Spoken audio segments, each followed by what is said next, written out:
श्री हरिवंश। जय जय।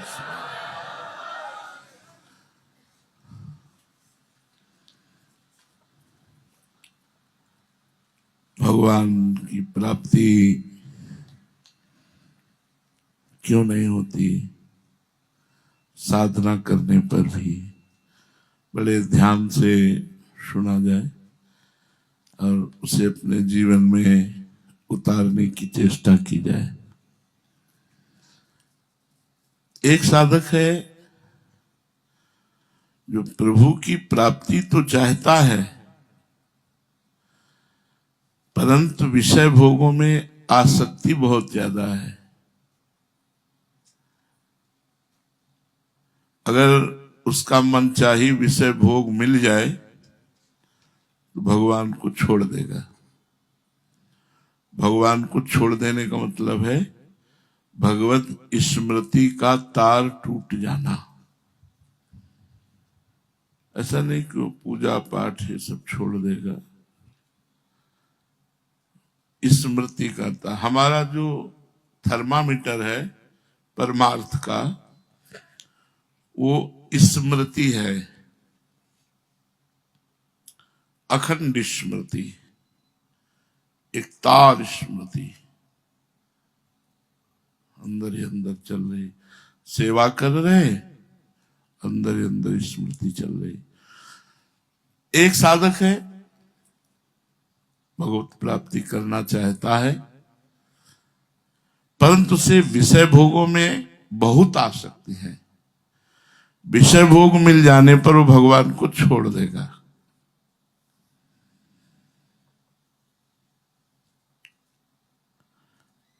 असल में वास्तविक वो भगवान का शरणागत नहीं हुआ, नहीं तो विषय भोग भगवान का स्मरण नहीं छुड़वा सकते। ये पक्की बात है। चाहे जितना सुंदर विषय भोग हो, यदि शरणागत है तो उसकी स्मृति में बाधा नहीं पड़ सकती। अगर शरणागत है और विषय भोग भी है तो भी उसे भगवत प्राप्ति हो जाएगी। शरणागति बहुत, तो हमने पूरे जीवन में अपने शरणागति को पाया है कि शरणागति ही बहुत चोर का है। एक दृष्टांत में आपको सुनाते हैं, कई बार सत्संग में सुनाया है कि जगन्नाथ जी के निजी पार्षदों में सेवक थे, तो उनका वैश्या से संपर्क हो गया। हरिवंश महाप्रभु कहते हैं ना जानो छिनांत कवन बुद्धि घटई प्रकाशित, छुट चेतन जो अचेत तेऊ मुनि भय विश्वासित। जो इस चैतन्य जगत से अचेत समाधि को प्राप्त महापुरुष, उनको भी विषय ने अपने अधीन कर लिया। तो जगन्नाथ जी के सेवा के पार्षदों ने संगोष्ठी की, बैठाला और कहा भाई स्वस्थ चित्त से सोचो, कहां तुम जगन्नाथ जी के श्रीअंग सेवक और कहां वैश्यागमन। वो तो बहुत मलिन कार्य है, इसलिए दिमाग ठीक करो और ठाकुर जी की सेवा स्वीकार करो या फिर वैश्या को स्वीकार कर लो। तो संपत्ति थी ही, तो उन्होंने ठाकुर जी को छोड़ दिया और वैश्या को स्वीकार किया। पर शरणागति इतनी जोर की कि ठाकुर जी की चरण पादुका ले गए थे जगन्नाथ जी की, और रोज सुबह चरण पादुका रखते कहते प्रभु मैं इतना नीच विषयी हूं कि आपको छोड़ दिया और विषय स्वीकार कर लिया। अब मेरी हिम्मत नहीं है कि मैं विषयों का त्याग करके पुनः आपकी सेवा में आ सकूं। वैसे पूरा जीवन अब मुझे छूने को नहीं मिलोगे आप, मुझे पता है। कभी कभी बहुत रुदन भी कर देते, ऐसा थोड़ी कि एकदम छूट जाएगा सब कुछ। जब उनका शरीर पूरा हुआ तो भगवान जगन्नाथ जी ने अपने पार्षदों से कहा कि हमारे जैसे पार्षदों की अंत्येष्टि क्रिया होती है, वैसी अंत्येष्टि क्रिया उनकी करो।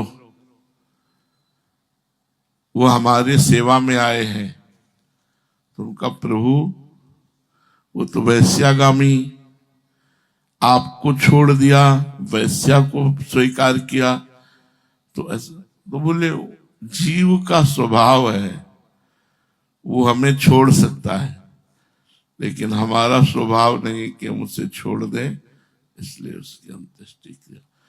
इसलिए हम साधन पर जोर नहीं देते, हम शरणागति पर जोर देते हैं। ये देखो शरणागति का चमत्कार कि उसने प्रभु को छोड़ दिया, लेकिन प्रभु ने वही पद दिया, वही सब जो एक महाभागवत की घोर वैश्यागामी को शरणागति पर।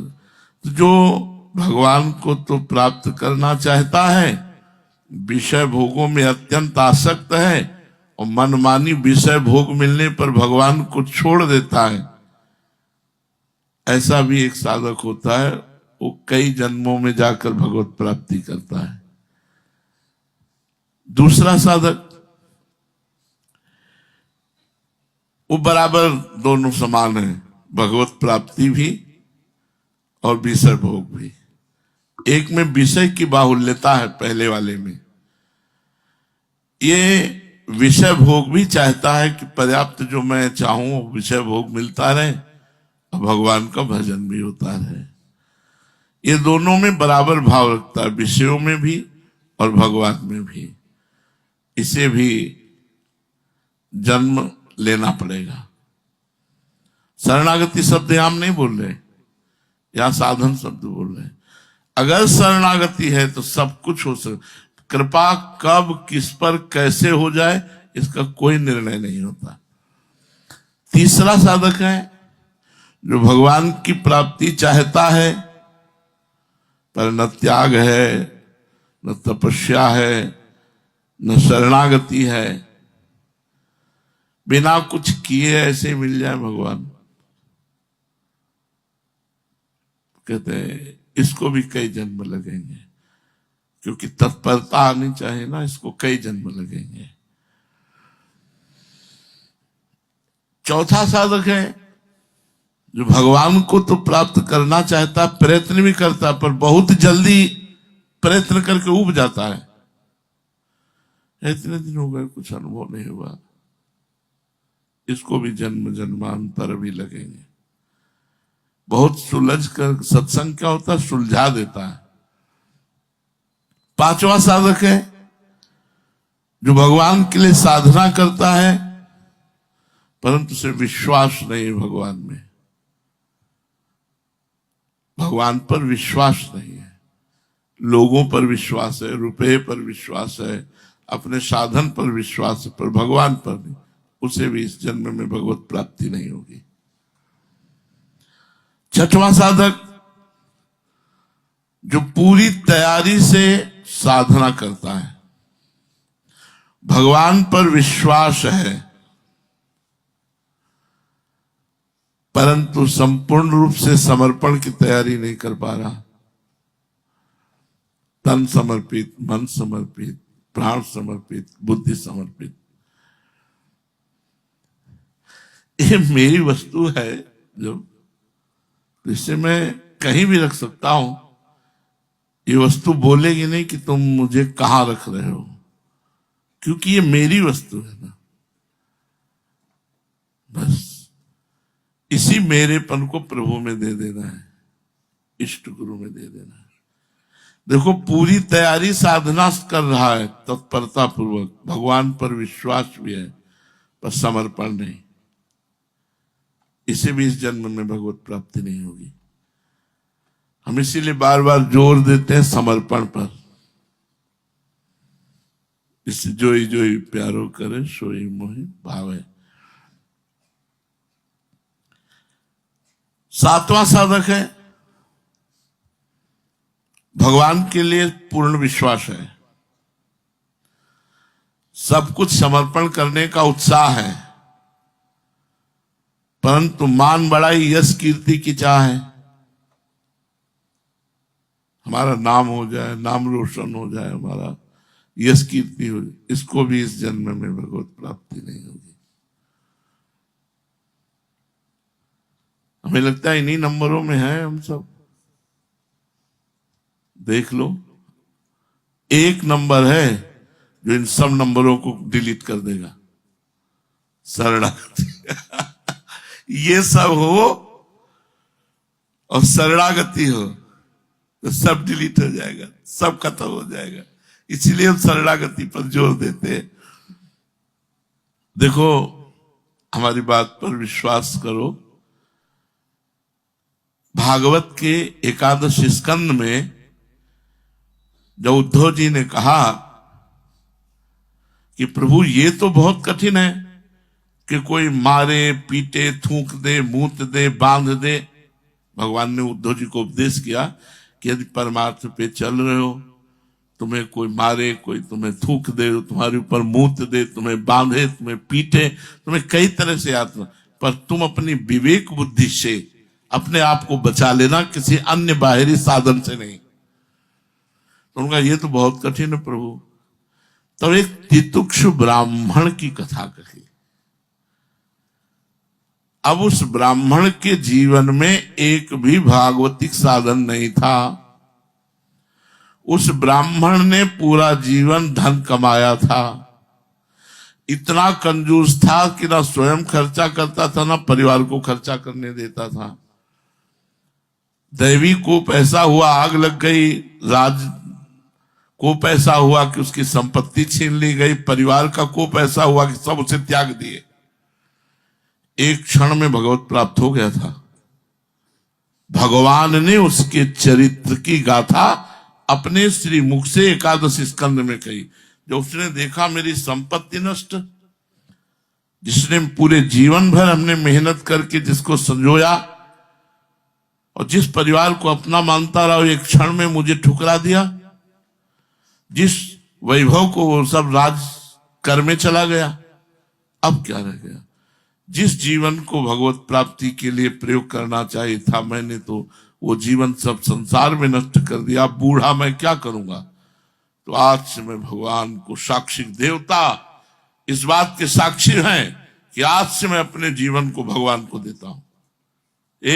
बस इतने मात्र से बात इतनी बन गई कि भगवान ने उसके चरित्र का गान किया एकादश स्कंद में। उसने दृढ़ निश्चय कर लिया, अब जितनी श्वासें बची हैं वो सब श्री भगवान की। और लोग उसे मारे भी, पीटे भी, थूके भी, बांध भी दिए, चरित्र आता है, लेकिन वो किसी को दोषी नहीं ठहराता। कहता है ये सब भ्रम है, ये माया का भ्रम है, न ये कर्म का फल है, न कोई दंड है, ये भ्रम है, ये माया के द्वारा रचा गया है। अब मैं मोहित होने वाला नहीं, मैं शरीर नहीं, मैं आत्मस्वरूप। इतना बड़ा ज्ञान उसको केवल एक घटना से प्राप्त हो गया। हम बार बार इसीलिए प्रयत्नशील हैं इस बात के लिए कि आपकी शरणागति पुष्ट हो जाए। शरणागति से ही बात बननी। करें एक है कि भगवान के लिए पूरी जो साधना की तरीका है उस तरीके से साधना करता है, भगवान पर विश्वास है, पर समर्पण नहीं। समर्पण नवी भक्ति है, आत्मसमर्पण। श्रवणम कीर्तनम स्मरणम विष्णुपाद सेवनम अर्चनम बंदनम दास्यम सख्य आत्म निवेदनम। आत्म निवेदन करना बड़ा कठिन होता है, बड़ा कठिन होता है। अपनी वस्तु को मानना। एक संत के पास वो स्वेटर नहीं पहनते थे, सर्दी का समय था, एक आर्मी में थे, तो बढ़िया स्वेटर लाए, दिया। वो कहा हमें जरूरत नहीं। उनका स्वामी जी हमारे सुख के लिए आप ले लो, ले लिया। दूसरे दिन फिर स्वामी जी नमो नारायण है, स्वेटर कैसा रहा? बोले टंगा है बच्चा, पहना नहीं, अभी तो नहीं पहना, फिर पहने। 2-3 दिन बाद एक दो साथियों के साथ फिर आए, बोले स्वामी जी जो स्वेटर दिया था कैसा रहा? बाहर निकाल के लाए, आग लगा दी, बोले ऐसा रहा। क्यों? क्योंकि तुम्हारा अपनापन नहीं गया अभी। स्वेटर दिया, बार बार पूछना चाहते हो कि भैया तुम्हारी बड़ी कृपा, हमें स्वेटर दिया, हमारी सर्दी चली गई। तुम एक दी हुई वस्तु पर अपना अधिकार कैसे रख सकते हो? तो तनुवांग मनोभीर अमले सोहम त्रैवासिता, आपने अपना तन, अपना मन, अपनी वाणी, अपना अहम, ये जब श्री जी को दे दिया तो आपका अधिकार कैसे बनता है किसी तरह का प्रश्न करने का? सुख में, दुख में, लाभ में, हानि में, मस्ती में, जलन में, जैसे भी रख रहे हैं हम रह रहे हैं। देखो, साधना पूरा ठीक तरीके से करता है, भगवान पर विश्वास भी है, पर आत्मसमर्पण नहीं। कभी भगवत प्राप्ति का संयोग नहीं बनेगा। भगवान के लिए विश्वास है 7वां, और भगवान से अपनापन का भाव भी बन रहा है, पर चाह कर रहा है मान बढ़ाई का। मेरा संसार में नाम हो जाए, लोग मुझे पूजे, मैं बड़ा संत कहलाऊं, बड़ा भगत कहलाऊं। इस जन्म में भगवत प्राप्ति का संयोग नहीं होगा। भगवान के लिए 8वां, विश्वास पूर्वक सब कुछ त्याग है। साधना ठीक करता है, परंतु बार बार मार्ग बदल देता है,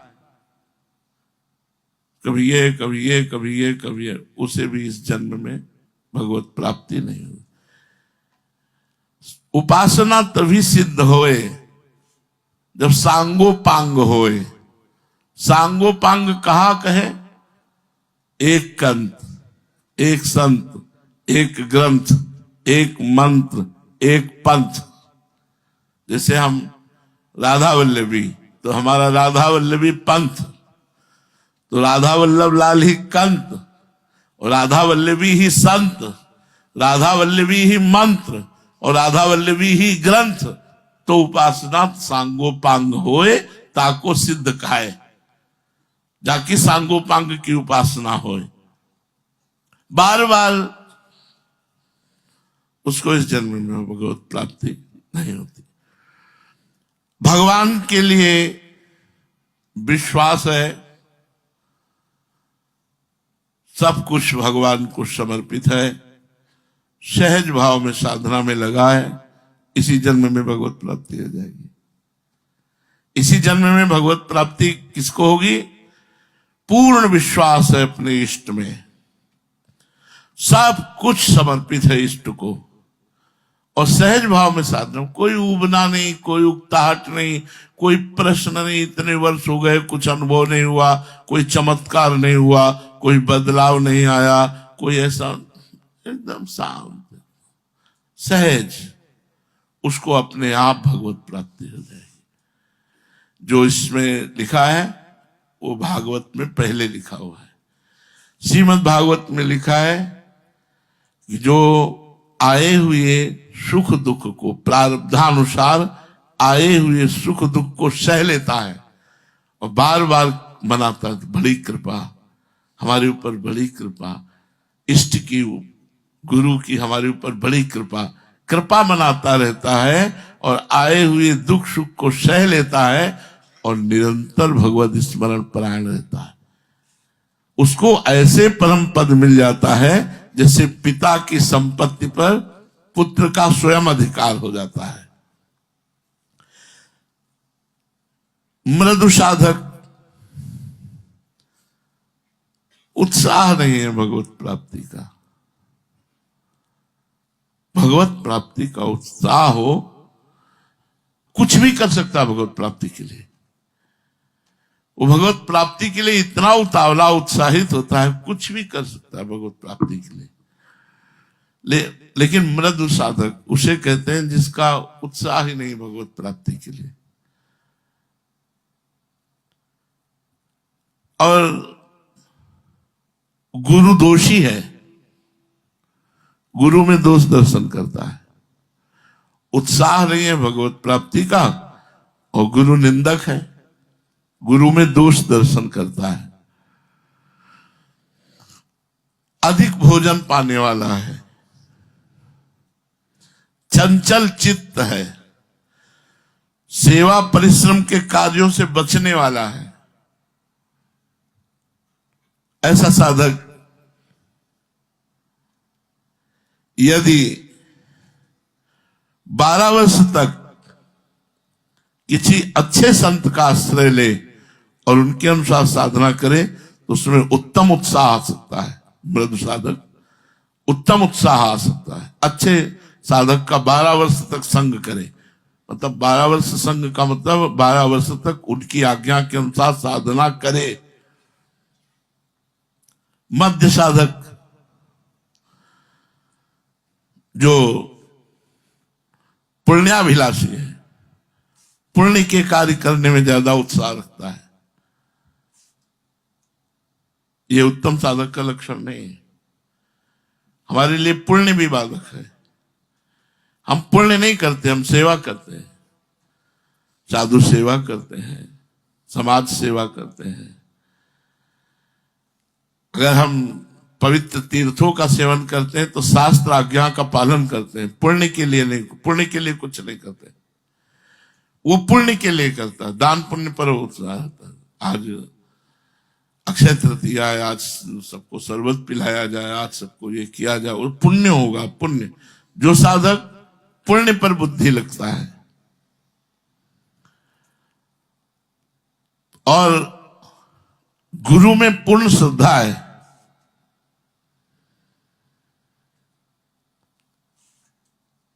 किसी भी कार्य को पूरा करने की रुचि नहीं है, वो मध्य साधक है। यह भी बात है, जो कार्य करे उसे सम्यक पूरा करने की चेष्टा करे। अगर हम झाड़ू लगा रहे हैं तो पूरी उसमें नहीं कि थोड़ा, जो भी कार्य कर रहे हैं पूरा करने को, सम्यक बहुत अच्छी तरह से। पात्र मार्जन कर रहे हैं तो पूरा बिल्कुल ठीक पात्र मार्जन करके, पोंछ करके, ऐसे मतलब पूरा जो भी कार्य करे उसे पूरा। इस साधक को अगर 9 वर्ष तक सिद्ध महापुरुष, किसी भगवत प्राप्त महापुरुष का संग मिल जाए तो 9 वर्ष में भगवत प्राप्ति कर लेगा।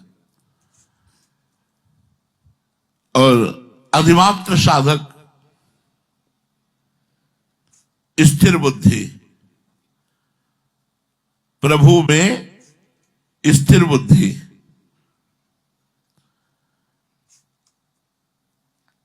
क्षमावान, कोई कितना भी उसे गाली दे, निंदा करे, सब पर क्षमा, रात दिन गुरु सेवा परायण।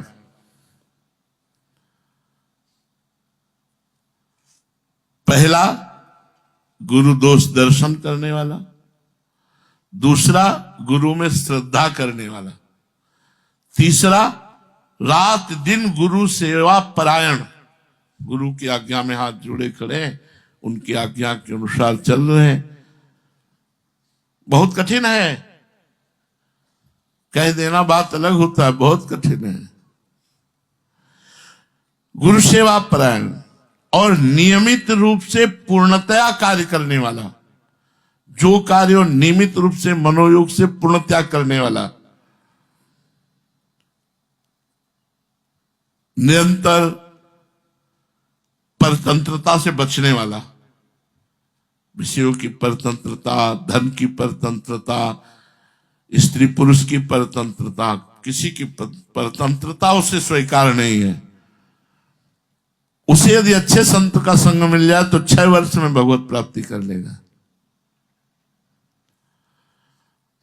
और अधिमात्रम साधक, सर्वश्रेष्ठ साधक,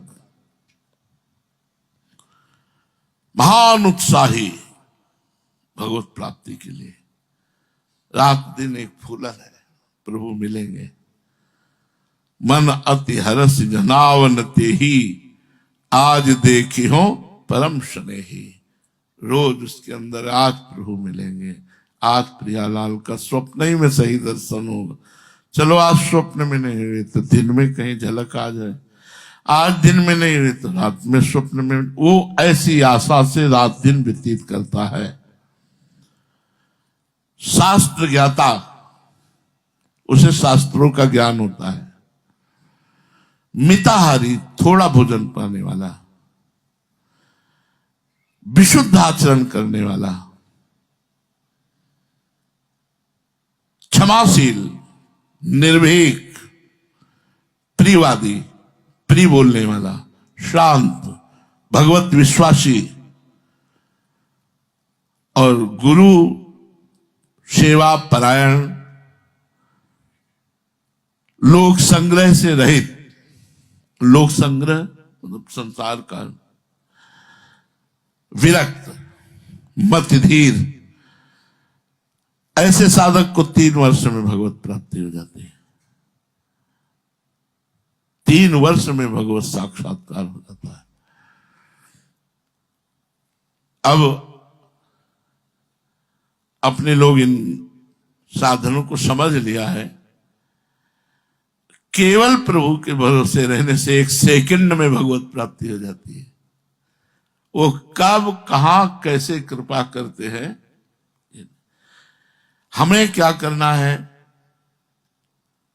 हमें अपनी शरणागति पर ध्यान देना है। हम शरणागति पूरे जीवन साधन किया है, उस साधन का जो सार पाया है, इसलिए आप देखते हैं हम बार बार अब शरणागति पर ही बोलते हैं। शरणागत हो जाओ, प्रभु के शरणागत हो जाओ। जन अवगुण प्रभु मान न काऊ, दीन बंधु अति मृदुल स्वभाव। अपने शरणागत के अवगुणों पर भगवान ध्यान नहीं देते और उसे भगवत प्राप्ति कराते हैं। राहत न प्रभु चित्त चूक किए की, करत सुरत सरवार ही की। भगवान उसकी गलतियों को नहीं देखते, उसके हृदय की बात को देखते हैं कि मेरी शरण में है, बस। इसी बात को ध्रुवदास जी ने लिखा है।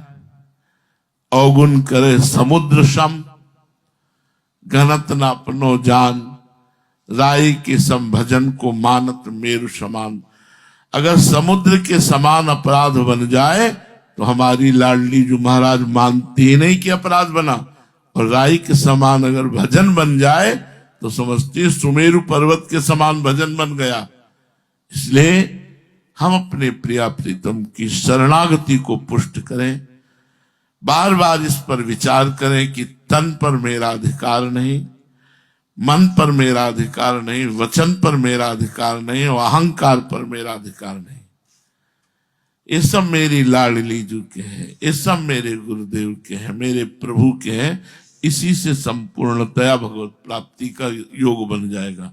जो जो हमें अंदर साधन चाहिए वो सब साधन प्रभु दे देंगे और ये अंतिम श्वास होते होते जुगल सरकार गलवैया देकर जरूर आ जाएंगे हमारे मानस पटल पर। दृढ़ विश्वास रखो। विश्वास से, समर्पण से, शरणागति से जो बात बनती है वो बड़ी बड़ी साधना से नहीं बनती। देखो, एक झांकी करवाते हैं तपस्या और शरणागति। शरणागति अम्बरीश जी की और तपस्या दुर्वासा जी की, बेजोड़। दुर्वासा जैसा कोई तपस्वी नहीं है। दूब में कोई अंगूर है क्या कि अंगूर निचोड़ो उसका रस पियो? दूब के रस को पीकर के तपस्या करने वाले दूब, ऐसा था दुर्वाही। दूब एक घास होती है, हमें लगता है किलो 2 किलो पीसो अगर उसको, किलो 2 किलो तो 10-20 ग्राम रस निकलेगा। 10-20 ग्राम, उसमें कोई ऐसा नहीं होता कोई रसीली घास है, तो सूखी दूब होती है अलग।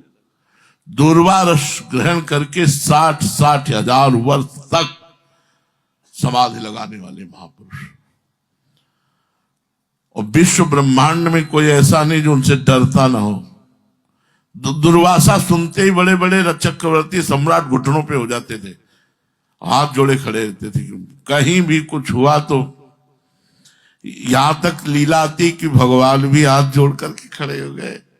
द्वारिकाधीश बड़ा विचित्र, एक रथ में बैठ कर वो सब लीला हमने भी पढ़ी थी। मतलब गुरु भाव मानते हैं, दुर्वासा जी पर गुरु गर्ग संहिता में आया, गुरु वह मानते हैं, लेकिन जब शरणागति की बात आई तो महाराज न खड़े होकर भगवान ने आदर किया और न भगवान ने कोई संतोषजनक बात की। कहा अहम भक्त पराधीनो असुतंत्र द्विज। भक्त संत पूज्य श्री महान कुछ नहीं, विप्र। अहम भक्त पराधीन, मैं भक्त के अधीन हूं, मैं स्वतंत्र नहीं हूं। भगवान की बात बहुत जोर की बात है। कहां इतना बड़ा महान तपस्वी, जहां भगवान भी हाथ जोड़कर खड़े हो जाते हैं उनकी तपस्या का आराधन। कहा असुतंत्र युद्ध, मैं असुतंत्र हूं, सर्वतंत्र स्वतंत्र परमात्मा कि मैं असुतंत्र युद्ध, मैं असुतंत्र हूं। अगर ये सुदर्शन चक्र रुक सकता है तो सिर्फ अम्बरीश के पैर पकड़ो जाकर के, दूसरा कोई उपाय नहीं। अम्बरीश जी के लिए दुर्वासा जी की थोड़ी लघु ये बुद्धि थी कि रानियां हैं, वैभव है, विलास है, वो मैं तपस्वी लंगोटी, वो भी कपड़े की नहीं लगाते थे, छाल की लंगोटी, वृक्ष के छाल की लंगोटी, दूर्वा अंकुर। मेरे समान अम्बरीश कैसे हो सकता है जिसके कई रानियां हैं, भोग सामग्री चक्रवर्ती। यही भ्रम हो जाता है, यही भ्रम हो जाता है। और यही भ्रम दुर्वासा, आखिरकार जाकर दुर्वासा जी को अम्बरीश जी के चरणों में गिरना पड़ा। ये शरणागति, शरणागति अम्बरीश जी की जोर की तो तपस्या दुर्वासा जी की जोर की। तो तपस्या को भगवान ने आदर नहीं किया, शरणागति का आदर किया। तो शरणागति को प्रतिदिन प्रतिपल बढ़ाते रहो और खूब नाम जपने का प्रयास करते हो। शेष चर्चा श्री राधा वल्लभ लाल।